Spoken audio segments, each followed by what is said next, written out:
The parents that we spoke with say that they have had enough with the district and its lack of transparency.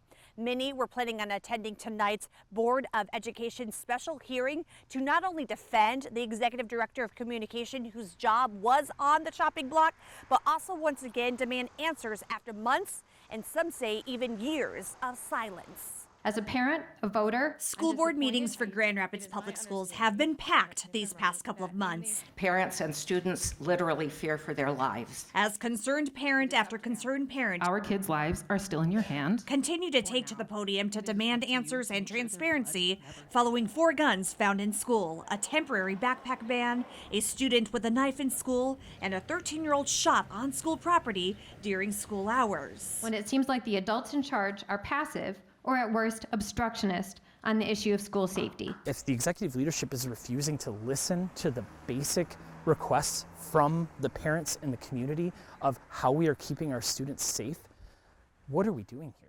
Seth Moore says he was met with hostility from school executives after he claims his daughter and other CA Frost students were repeatedly left unsupervised outside while waiting for transportation. So I finally just said enough is enough. I'm going to call, the executive leadership, and ended up, reporting the incident multiple times to people, and finally got on the phone with Larry Johnson, and sadly the call did not go great. He ended up threatening me. Saying that he was going to come after me. Those claims were substantiated. The district found that Johnson, who is second in command at West Michigan's largest school district, had violated several policies and rules related to staff conduct, as well as the Michigan Code of Educational Ethics. But I want to see a lot of things changing. Sarah Sachs-Smith, CA Frost former PTA president, says she requested a meeting with Larry Johnson, the district's chief of staff and public safety director, on behalf of her school after a child wielded a knife in a classroom. She says she emailed Superintendent Dr. Ledrian Roby and Johnson with an agenda and a proposed meeting date 3 months out, and still nothing happened. I have multiple unanswered email requests asking for that meeting to happen. I spoke to our school board about that, publicly about it, and nothing came of that. The last email that I had received from Dr. Roby was explaining that it didn't happen due to scheduling conflicts. They're overlooked and they don't have what they need. And so that's really heartbreaking to see, because they also don't have people advocating for them.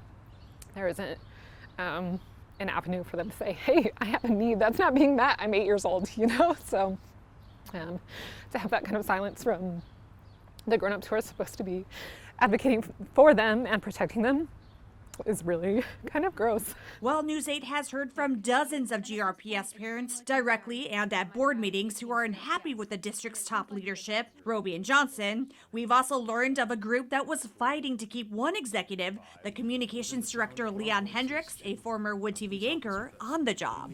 Here's the one person who in your building has listened and cared about us, and that's the person you're getting rid of right now.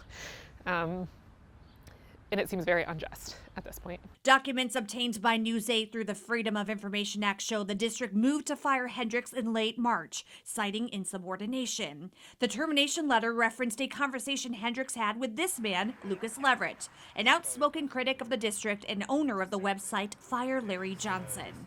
The district believes Hendricks spoke poorly of GRPS, stating Hendricks even suggested Johnson should resign from his position. The words themselves were definitely misconstrued. The conversations I had with Leon were the kind of conversations that the person responsible for community engagement and public relations should be having. Leverett says the exact opposite happened, with Hendricks challenging Leverett's stance on both Roby and Johnson's employment, not the other way around. And that everything cited was essentially based on him doing his job. That really offended me. Hendricks filed a complaint that Roby was retaliating against him after he reluctantly asked for an investigation against Dr. Brandy Lovelady Mitchell, Roby's sorority sister, and her actions. In the end, Lovelady Mitchell is on administrative leave pending that investigation. Hendricks and the district have come to a tentative agreement to mutually part ways, and Monday's special hearing was canceled. That's one executive on leave, another parting ways, and now News 8 has learned that at least 3 other directors are leaving right before the start of the school year.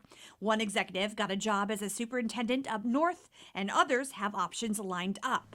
Still, sources say those departures are due in part because of a hostile work environment. And it's concerning. It says a lot to me as a parent, but I also back them. I support them because I think it says a lot of what is happening specifically within this building. We reached out to the district asking for a sit-down interview with the superintendent. They said in a statement, quote, GRPS does not comment on ongoing personnel matters.